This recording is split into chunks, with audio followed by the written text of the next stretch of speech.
Idaho Matters podcast is brought to you by St. Luke's On-Demand Virtual Care, which allows patients to see a provider from their home using a computer or smartphone with on-demand care for common ailments such as a cough, sore throat, or a sinus issue.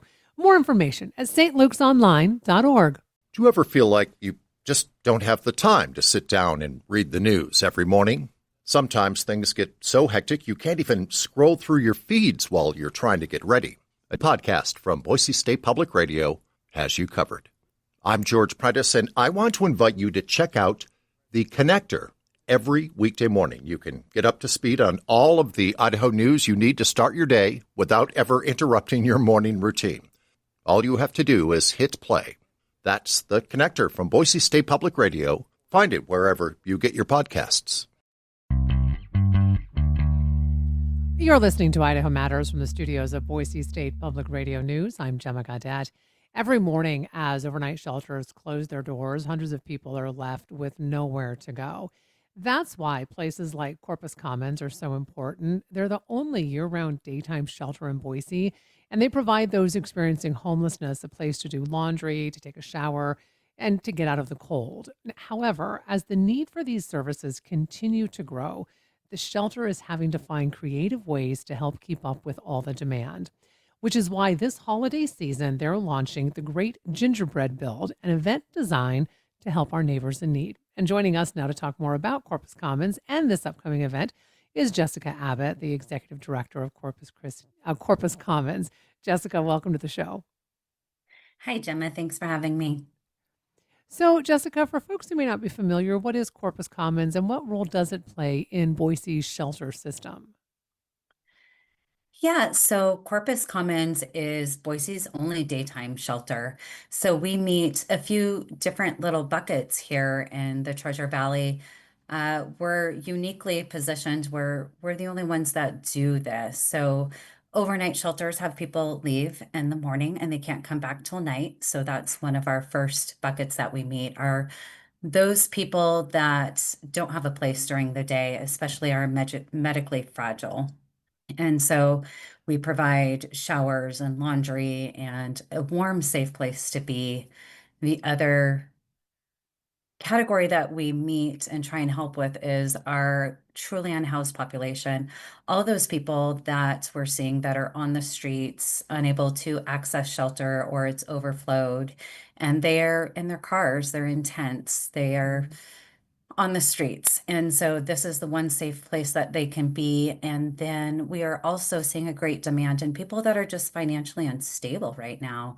They have a choice between rent or food. And so to have a place where they can go and get a meal and get a shower or get a bus pass and be a mailing address, those are all the things we're kind of meeting right now. Mm-hmm. And about how many people do you serve, Anna?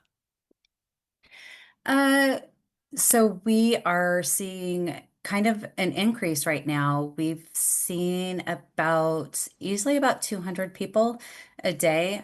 We are seeing between breakfast and lunch, at lunch alone, up to upwards of 150 on any given day. So that need has been up about 33% from last year. And Jessica, so you said that number has increased by about 30% from last year. So Mhm. what do you think is driving that increase? Mhm. I think there's a few things. Boise and the Treasure Valley is seeing a huge increase in growth. And what people might not realize is that growth means growth across all sectors. And so when people are struggling for housing, when rents are increasing dramatically and wages are down and a crisis happens, it's as simple as that myth that people choose this. That's just not accurate. We're seeing people that show up to our shelter every day that didn't think this was going to happen to them. Their rent has increased, costs are going up, and they're just trying to make ends meet. And so for that reason, we're seeing a bigger increase in our in-house population. I think a lot of people don't realize the gap between overnight shelters and daytime services. I mean, Mm-mm. basically thinking if you're a shelter, you're open 24/7. Can you talk a Yeah. little bit about why daytime shelters are so critical? Yeah, daytime shelter is definitely critical, and partnering with is very critical. And unfortunately, in our current situation, we just don't have enough with the growth that we're seeing. So Corpus works very closely with Interfaith Sanctuary to coordinate, but they are even waitlisted people. They're doing everything that they can to provide more and more numbers. They're getting ready for the winter months as well and doing everything overflow that they can. But at the end of the day, beds run out and there's Mm, not beds. And so we do hear that. We hear, well, why aren't they in shelter? Well, because there's not shelter.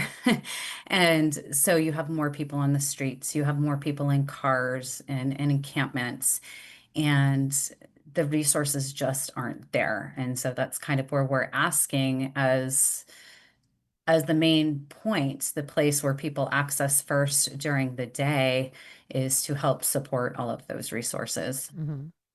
Well, and as you mentioned, you've seen that 30% increase since last Mhm. year. So I am then assuming that your needs are becoming different from last year. So what do those needs look like this year, but also as we Mhm. are going into the new year? Yeah, great question. Some of our challenges right now are we are definitely feeding. We've spiked to almost double for lunch, especially, and our showers have doubled. Just the basic services on a daytime basis. We try and meet things. Our goal is to meet the things during a day that help you move forward, that help us connect them with other resources. And so, a shower, a meal, a bus pass, a mailing address, help with IDs and birth certificates. All of those things are critical to move them forward to housing. And when shelters start being overflowed and that's not there, they either have a safe place to go during the day or they don't, and they're on the streets.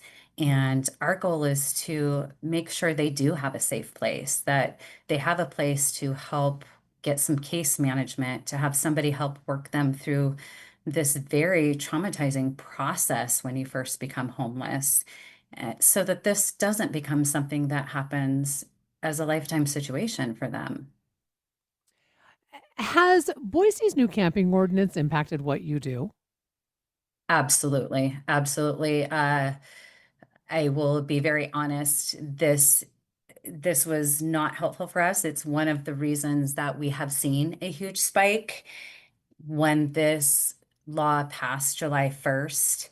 It was done in a way that was not coordinated in any way with the resources of where people would have to access. And for us being the only daytime shelter, that was really us. And so Mm, we really got inundated very quickly. And we've been trying to shift and adjust and partner and find solutions. But this was not an answer. This was not a solution. It just pushed people in a new direction and in different ways, but without the resources and the community knowledge of really seeing what was going to happen. So I think just letting the community know that supporting the only daytime resource for all of our guests that are experiencing homelessness or financially unstable, like that's, if you care about that, then come help us out, come volunteer, come be there and actually talk to the people that are experiencing it and going through it and hear their story a little bit. And I think you'd be shocked by what you hear. mm. I want to talk now about this new idea, the Great Gingerbread Build. Can you tell us about Mhm. this, where it came from, and how it'll work? Yeah. Yeah, so we're really, really excited about this. Corpus has gone through some big changes the last couple of years. This organization has been here for over 20 years in the community. And I think what we realized is that people didn't understand it was here. It had been here behind the scenes doing all this amazing work for over 20 years, being the only daytime shelter, the only access point.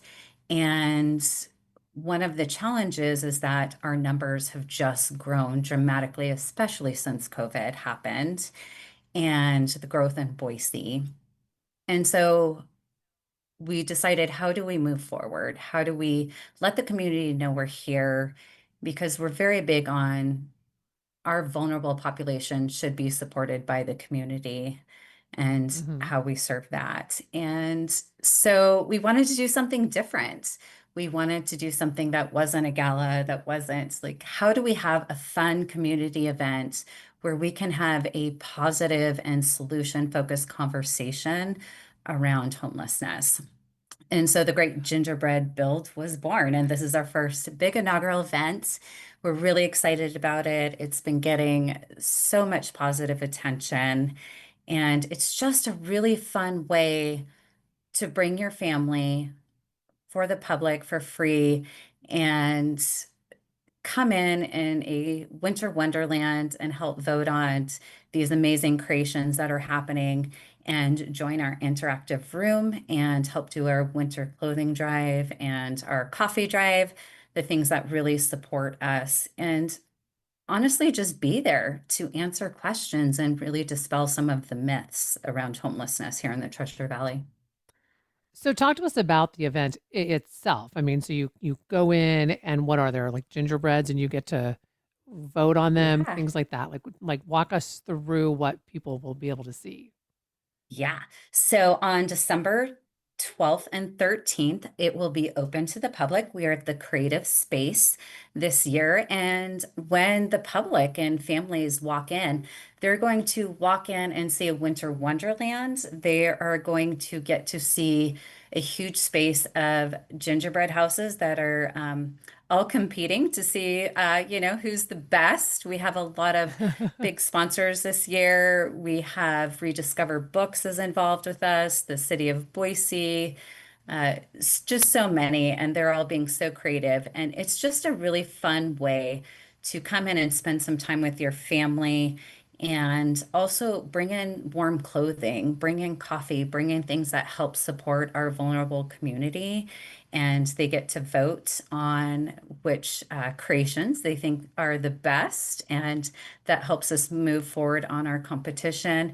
And what I'm really hoping is that it helps spark some real conversation in a very fun way with our community and with our families about what our vulnerable population's really facing right Hmm. now in a more positive way. Like, what are the solutions? How do we talk about this and support in a way that is solution focused? And before I let you go, Jessica, how can listeners get involved, whether they want to build, donate, volunteer?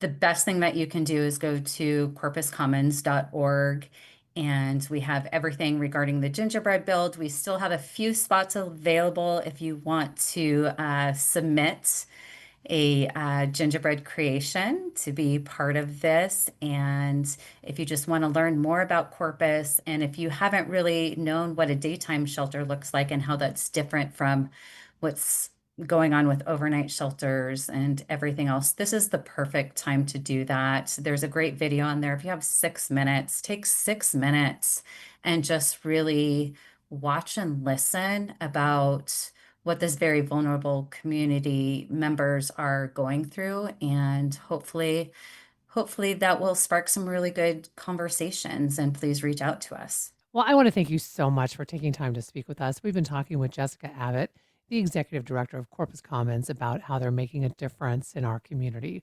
And that'll do it for this episode of Idaho Matters. Thanks so much for listening. And just a reminder, you can find all of our episodes wherever you get your podcasts. Sources and methods, the crown jewels of the intelligence community. Shorthand for how do we know what's real? Who told us? If you have those answers, you're on the inside, and NPR wants to bring you there. From the Pentagon to the State Department to spy agencies, listen to understand what's really happening and what it means for you. Sources and Methods, the new national security podcast from NPR.